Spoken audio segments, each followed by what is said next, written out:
This is Comet Picks by the Glick. Hey, and I'm your host, Jason Glick. Good evening, Jason Glick. How are you doing, sir? I'm doing just fine, John. It's good to be here. Great, great, great. Well, what do you have on tap for us tonight? All right, tonight, well, we are now in the calendar year 2014, so I guess it's time to go ahead and wrap things up for last year. So I'm offering up my best of 2013 list. Oh, The top 10 titles and like a couple little errata as well. excellent. Goody, goody, goody. All right, let's go, man. Okay, all right. So even though I said this is a top 10 list. Technically, this is like I'm breaking rank here because my top 10 pick is actually two books. Yes, that's right. This is technically a top 11 list, but the reason these two books are included here at the very end is because on one hand, because one is a book that has a really interesting main story and then a really dumb ending, or at least a coda at the very least. The other one has kind of like it's like kind of is fun fluff for most of it, but it also has a really good ending that elevated the work, and it's elevated the overall work in my opinion. Now, if you've been reading the blog, some of this may sound familiar because I'm talking about two works by mangaka Kyoko Okazaki, Helter Skelter and Pink. Helter Skelter is a story of a model who is at the top of her game, the height of fashion, but she's also got lots of mental insecurity issues, and she's also dealing with the side effects of the procedure she underwent in order to get the fantastic body and look that she has as well. It's a great creepy book that even though it's drawn in a josei or older women's style, it goes into lots of territory that you will not see in in these kinds of stories. I mean, there's like some real creepy body horror stuff as the book goes on that really makes it stand out. It will just work its fingers into your mind. And have it stay there for a good long while. Pink, on the other hand, is kind of more the kind of thing you'd expect when you're talking about women, literature geared towards, or manga geared towards older women. It's about an office office girl who supplements her income by being a call girl on the side in order to help feed her beloved crocodile as well. She is just trying to pursue happiness for the sake of happiness in her life, and as a result, the book it's cute, agreeable fluff up until you get to the end, which is on one hand it's beset by by some really obvious tragedy that's been done before, but at the same time that the way the book ends, it ends in a way that while you can figure out what's going to happen next, that final image basically suspends the character's happiness for eternity.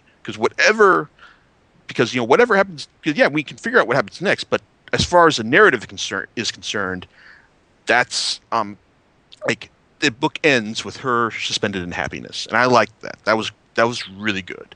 Now, both of these titles from Vertical, and you'll be hearing me talk more about them as the podcast goes on. In fact, I'm going to start that again right now with my number 9 pick, Knights of Sidonia.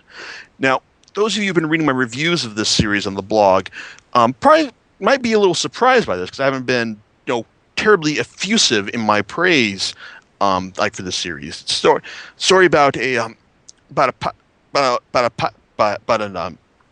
kid who winds up being the ace pilot for this this ace mecha pilot, and it's from the creator of Biomega and Blame, and it's Tsutomu Nihei, and Nihei's got a really unique style that he is wrapping around some very conventional material here. I mean, he's best known for creating really esoteric landscapes in Blame, and doing some really creepy and interesting H.R. Geiger-esque stuff in Biomega. I still think Biomega is the perfect extension of his style, but Knights of Sidonia really captured my imagination. Just seeing him, like like ri- tackle a lot of the different tropes of the whole like regular kid winds up being an ace mecha pilot type genre. It's like the story matter may be familiar, but the execution is certainly not. And it has really been engrossing me to think about to watch him weave his style throughout the first 6 volumes of the series released in this calendar year. It has kind of settled into a groove with this most recent volume, but there's still lots of interesting things, especially with the slapstick, which is far more violent than you'd expect for these kinds of things. That continues to help it stand out, in my opinion. Looking forward to seeing where it goes, and also maybe I'll catch the anime when it premieres on Netflix later this year. Okay, moving on to more, I guess you could say conventional stuff, is Batman Incorporated. Now, talked about this last time, and I really even though I think that the first volume we got this year, Demon Star, was a stronger one than the concluding one from Grant Morrison's run, Gotham's Most Wanted. They still represent a really really enjoyable end to what has been like one of the defining Batman runs of the last several years. There's lots of incredible action, a lot of it all rendered on the page beautifully by artist Chris Burnham. And Ed Morrison finds a way to also find some does find some new ground in the way to get Batman to keep going in the status quo, while also while also just bringing his run to a fitting close. Overall, after the last 7 years of reading Morrison's run, I was ultimately not disappointed. That earns itself a spot on my list right there. Also next on the list, for number 7, is another ending to a run that actually winds up in a crossover. This was Thor and Journey into Mystery, Everything Burns. Now, this is a crossover between Matt Fraction's Thor and Kieran Gillen's Journey into Mystery. You'll notice, if you've been reading the blog, you know that I really didn't care much for Matt Fraction's work on Thor, but Gillen's work on Journey into Mystery has been phenomenal. The man took the character of Kid Loki and made him his own, and resulted in some of the most witty and imaginative Marvel comics in recent memory. Everything Burns, though, is the culmination of both runs technically, and while you didn't, from my perspective, you did not need to read Fraction's Thor to fully enjoy it. Gillen's work on Journey to Mystery was crucial to understanding just exactly what was going on here, and it worked, and it worked beautifully, because even though it's yes, this is a lot of familiar stuff. It says that, oh hey, guess what? Loki's fucking with everyone, and the Norse god of the underworld, Surtur, is coming down to burn the world tree and set everything and fry all the 9 realms to ash. So what's he gonna do? Well, it turns out that Loki has plans out the ass for this, and they include betrayals upon betrayals upon betrayals, and everything that Gillen has been working on for the throughout his run really pays off here. It's great. It's the kind of plotting I like to see in all of my like a Marvel or superhero comics, and and I wish everything could be as good as you could see as it is here. It's also worth noting that the final issue of Gillen's run is also one of the most bitter superhero comics I've read in recent memory, because it's basically just a screed against the perpetuity of these of characters being corporate owned and having to continue on forever and not actually having an end to their story. still, it's like it so it works in the context, and he even has his cake and eats it too by having Kid Loki, well, kind of not sort of, but really show up as himself again in Young Avengers. Of course, you've read Young Avengers, then I still wonder what people would think if they haven't read what went on in Journey in this title right here, because there's one plot point in that volume that will make no sense if you don't know what went on with this crossover. Anyway, moving on. Number 6 is one of the new title. Actually, it's probably the only debut title we've got right here for this year. No, wait, no, technically second, because I don't think that the other one. Not sure when we'll be seeing a second volume of the other one that ranked higher on this list. But this next one is one. Only had one volume released this year, as well as its inaugural issues, and it's got a second volume coming out very, very soon, which I'm going to buy as soon as it gets out, and that is Jonathan Hickman and Nick Dragotta's East of West. It's a insane genre mashup. It's like of Western science fiction and religion that imagines a United States where the Civil War had a much different and much more fractious ending, but one that also involves the four horsemen of the apocalypse, and how one of them, Death, betrayed his comrades, all for the sake of love. Now, the dialogue's like I said in my review, the dialogue's a lot stronger than you expect for Hickman, and even with some of you can't get a bit expository at times. He along with Dragotta create this really, really compelling and fascinating world that I'm looking forward to seeing how it progresses as things go on. So it's off to a great start, and like Hickman's other Image title, Manhattan Projects, it's completely different from the other one, and that just makes me appreciate it even more. Just seeing how just how far he can stretch his imagination like this. I really enjoyed it. I know this is a familiar refrain for all these books, but it's also a nice real sign of this more than anything else. Well, between this and something else I'll get to in a second, that basically shows you why Image is the place to go to for creator-owned work these days. That being said, there are some creators like Gillen and and Kid Loki. There are some creators working at the big two basically own certain characters, or at least certain versions of certain characters. While Garth Ennis will always own the Punisher to the extent where Marvel will keep having him come back to write more stuff with the character. Apparently, that's why Here is in store for sometime next year. Ennis also has his other signature takes on a character. His version of Nick Fury, and we saw his final word on that character with second volume of Fury, My War Gone By, which basically wraps up Ennis's Romana Clef about America's involvement.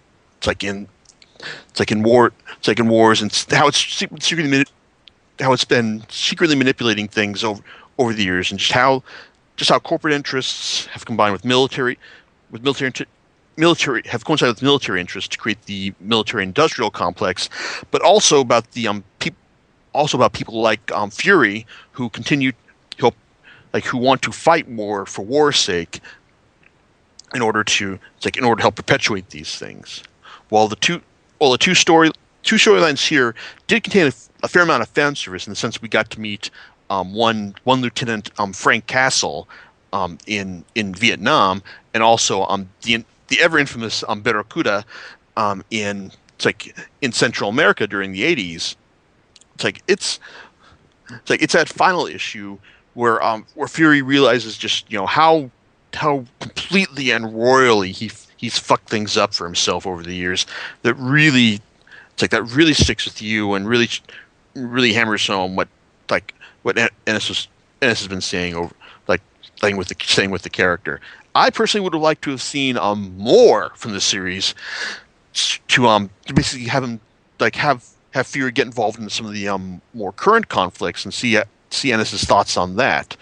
But what we get here is still incredibly strong stuff, and proof that out of all out of all the writers that I've that I grew to love in the so my formative years during the '90s, and it's probably the most consistently good out of all of them. Anyway, from like the really serious business of war and its consequences, we go to what has got to be the most gloriously stupid thing I have read in years. This is called God Hates Astronauts by Ryan Brown. I only wrote about this briefly because it's not really something that can be properly articulated and put into words. I mean, it's just a one gigantic string of references to 80s. It's like to 80s and 90s films.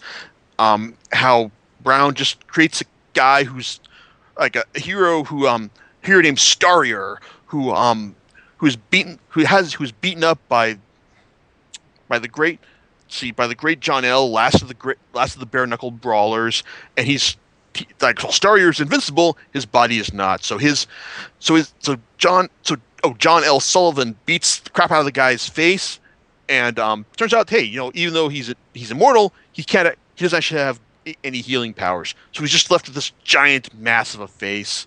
And then there's references to RoboCop, to Family Matters, and creator Ryan Brown's undying love of Reginald VelJohnson. It almost defies words to try and talk about something that I even talk about. To keep trying to explain and cite stuff just makes me feel like I'm destroying the simple, pure, idiotic beauty that it has. So out of all the things I read from Image, yes, this is my favorite thing that I read this year, and it saddens me to know that that even though Brown is still he's working on some of the odd fill-in issues for Hickman's Manhattan projects, I'd still love to see him like eventually come back to this and just put out another volume, because or maybe it's like this volume is just like a beautiful unicorn, like perfect in its uniqueness, and something that shouldn't be disturbed with it at any point. Anyway, it's like I like to read more of this. That's all I like to say about it. One title I won't have to worry about that is Mike Mignola's BPRD series. More specifically, what I'm giving the spot on my list is BPRD Vampire, because as I said in my review, with Vampire, Mike Mignola proves himself to be a really clever bastard. Well, my main complaint about BPRD is that there are times when some of the stories can read like they're just being set up for subsequent tales, as if it's like as if and they don't really work in their own. It's like in their own right. Volume 4 of BPRD, The Pickens County Horror, is a great example of this, as were some of the BPRD flashback volumes, specifically 1947 and 1948, which after 1948 I was basically really willing to write all this off as, hey, let's just stop these flashback stories. They're not going anywhere, and I'm really not impressed by them. Then we get to Vampire, which is technically the next flashback story, but one that they didn't advertise as such. At least I didn't pick up on it. Mignola is collaborating with the awesome Gabriel Ba and Fabio Moon, twin brothers, who have a similar but subtly different style. Totally different styles, I mean. And this tells us, and Vampire basically shows you that they were really working on, so it basically shows you the point of these flashback stories and how they're contributing to the fall of one Anderson from the from these previous stories. How he basically he was just a regular guy who survived being stranded at sea, but then wound up falling into supernatural horror with his with the vampire side of things of the BPRD universe. It's and it turns out that there is not going to be a happy ending for this guy, because even though he's not a vampire and he's he's now slowly evolving into something else, and he's got his own quest that may put him at odds with the BPRD. It represents Trevor Brutenholm's biggest failure. Because while Hellboy may represent his crowning success, Anderson basically shows you that that unfortunately there are times that this is one time where he dropped the ball. What I really liked about BPRD Vampire, at least Volume 1 of it, is that it shows you that yes, there was a point to all this, and it gets me excited about what's going to happen next for this character. Because, like I said, I was willing to write off all these flashback stories, but then we get to this, and I'm like, what's going to happen next? Yeah, so I'm really looking forward to seeing what we get next time, and I certainly hope we get it soon. Anyway, well, now we're winding down to the very end here, and these last two are basically like long running series that finally saw their ends in triumphant fashion. And number 2 was a series that was a sports series that that got off to a really rocky start with me, but in the end proved to be as thrilling. It's like as thrilling as any kind of superhero fighter science fiction action that I've read this year. That would be Takehiko Inoue's Slam Dunk. God knows I bitched about how long some of these volumes, some of the basketball matches in this series took. The last match took 7 volumes. I mean, think about it, like an hour and change worth of game time. Took over 1,000 pages to do. I mean, this is that's almost longer than Transmetropolitan ran.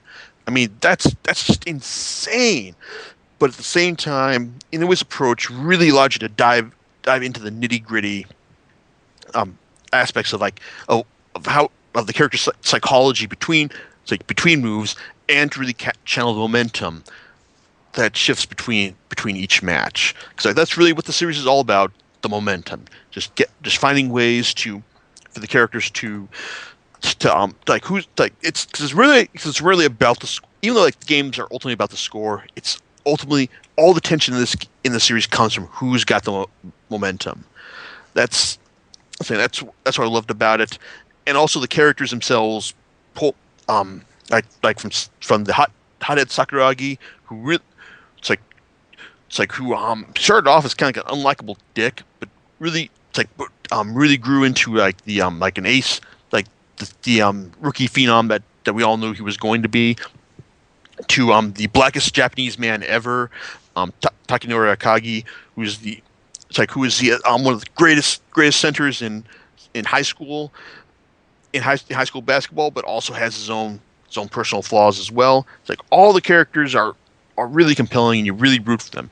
Inoue also does a good job of also making the bad guys sympathetic as well. It's fantastic stuff, and even though this is one of the best-selling and landmark Shonen Jump titles of all time, it ran 31 volumes, and it only covered 1 year in the story of these characters, 1 season in the story of these characters' lives. I would have loved to have seen them go on for 3 times as long, so we could get the whole story of their high school career.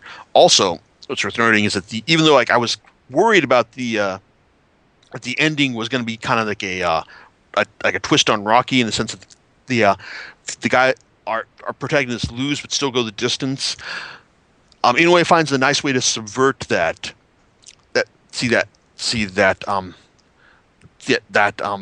storyline with a nice seals off their season with a single line of dialogue that makes perfect sense given the context of their final match. It's great stuff, and I love. It's one more reason why I regard Inoue as one of the best mangaka working today. Now, also along those lines is a series that I've been talking about for a while now, and that if you remember back in what was it, 2008 or 2009? Yeah, this series also topped the list, and also I believe that sometime last year I said something about this series that I was fully expecting this series to like to pick this series as the best of 2013 as well. Oh, guess what, kids? No surprises there, because the best thing I read last year was the final volume of Naoki Urasawa's 21st Century Boys. Basically, it's the final. It's basically like the 21st Century Boys volumes 1 and 2 released, like, basically the last concluding volumes for his 20th Century Boys saga. And even though I was concerned that things weren't going to things ultimately weren't going to work out at the very say at the end, after I read the first volume, after I read that final volume, and I was left with I still left with some major lingering questions. That going back, rereading the entire series from front to back, which is really a requirement when you get to any long running series. Like I saw like how thoroughly well planned out this series was, and just seeing like how all the pieces fit into place, and the revelation of who the friend actually was both times and all. It was truly incredible. I could not. It's like after rereading things front to back, like I was convinced that yes, this series was as good as its build up, as good as its hype, as good as my expectations for it were. And it's like, if he never does anything else, between this and Monster, Urasawa's reputation is rock. It's rock fucking solid. He's a modern master of manga, comics in general, and also one of the most absolute rock solid storytellers. It's like on either sides of the Atlantic. I'm still waiting for them to bring over his current series, Billy Bat. But hey, if I need something to kill time until then, well, hey, I can go read 20th Century Boys again, because like God knows I love to keep. It's a series that I thoroughly enjoyed. It's like, God, how many times have I said that this podcast? I don't know, but no, it's like the series was fucking awesome. It's like, and if you're gonna buy anything on here, go buy this. It's 24 volumes total, but absolutely worth every goddamn penny. All right, so I got a couple other things to go on about, but John, you still there, or any thoughts? Oh, not entirely. It just seems like a very comprehensive list. Yeah, it's like this is a little harder to think about than in years past, because it's like some of this stuff, there were like years past, there's some stuff that's kind of like jumped out at me as being, this is like best of the year, and then there's also some stuff that I was kind of stuff that I was thinking that I thought maybe would show up on here, like Tenjo Tenge or Bakuman, but as much as I enjoyed them, they just didn't have like the substance, or the the ending was I focused on more of the parts of the series that I hate than anything else, but also other things like Volume 3 of Mouse Guard, Faith Aaron Hicks and Prudence Shen's Nothing Possibly Go Wrong, The Flowers of Evil, which was a series that really came into its own this year, that finally made me glad that I stuck with it despite its rocky beginnings. But part of me thinks that maybe the best for that series is to come. Mobile Suit Gundam: The Origin, which has been like a really eye-opening look at the at the mecha franchise that almost got everything rolling in Japan so many years ago. So there's been lots of interesting stuff, and here it's like, and hopefully we'll have next year will be like lots more stuff that jumps out at me and goes like, this is like best of the year right here.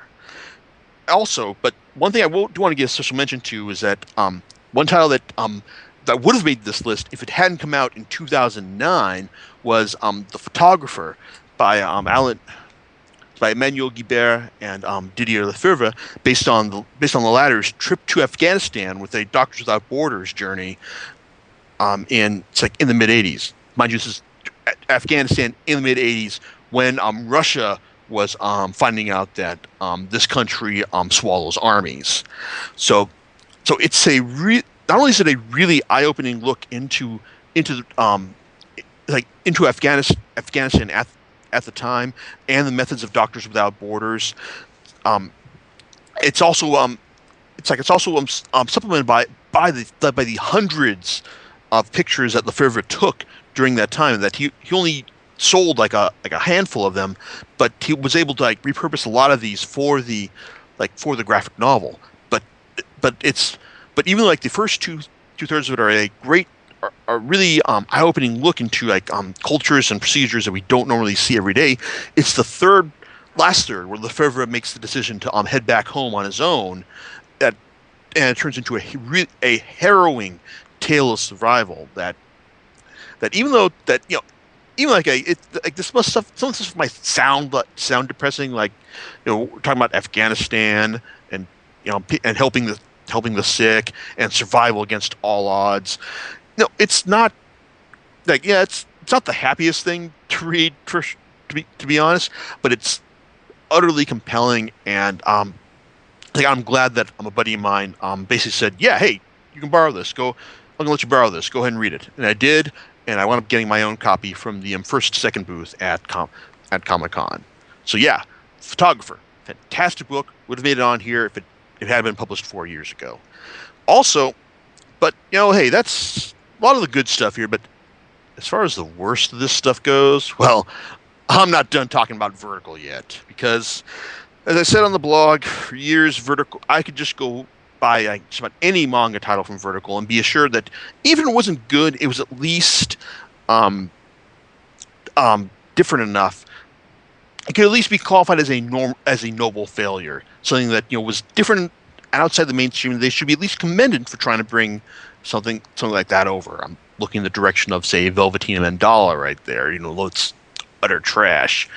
And there's also like other works like Satoshi Kon's Tropic of the Sea, which it wasn't bad, but at the same time, I wish I had known that it was his earliest work instead of what I was expecting to be like the last great work of a major author or a major creator here. So if I'd gone into the book knowing this beforehand, I would have enjoyed it more than I did. That being said, though, there are two books, one in particular, that really caused me to think that okay, I have to start being more careful about what I buy from Vertical. I can't just buy stuff blindly from them anymore. One of these is Sickness Unto Death, which is a very thoroughly melodramatic two-part shonen romance series that managed the nice trick of providing a really clever plot twist that justified all the dubious romantic behavior of the first volume, but then also that same twist basically opened up all sorts of problems for the second volume and how this romance was pursued from there. And it was just, oh man, it's like go back and read my review. It's like it's absolutely terrible. And but really, what the series that basically killed Vertical, basically caused me to think that Vertical, I just need to watch things. Vertical is From the New World, because this series is based on a light novel that was turned into an anime series about these kids living in this far future version of Japan with all these psychic powers, and they're forced to stay within the boundaries lest they be find some of the more unsavory parts of this world. It's basically drawn in a very otaku pandering style. You can see the main character's outfit on the cover of the first volume has a boob window on it, and the fan service is just pandering. The story is riddled with plot holes. There's like a gratuitous lesbian sex in there that would have been awesome if I'd read this when I was like within the book's recommended reading age of 16, but ultimately it's just a mess. It's a travesty. I got a buddy of mine who loves the anime, but also upon reading the manga, thought it was just fucking terrible as well. So it's like From the New World, absolute trash, and that and I'm selling it to Book Off when I go out there later this month. It's garbage, and Vertical. I expected better from you, but it's like you gave us Knights of Sidonia, Pink, and Helter Skelter, and you've got some good stuff coming out this year, like Yoko Anno's Insufficient Direction and Fumi Yoshinaga's What Did You Eat Today? So, well, I'm still buying lots of stuff from you, but I've got my eye on you now. And that's it. That is my thoughts on the best and worst of this year. All right. And with that, I guess we'll talk to you in a couple of weeks. Yep. As I come back with my thoughts on all 100 plus issues of Peter David's current run on X Factor. Ah, very interesting. I know Peter David. So, we'll see you next time on Comic Picks by the Gleg. All right, laters.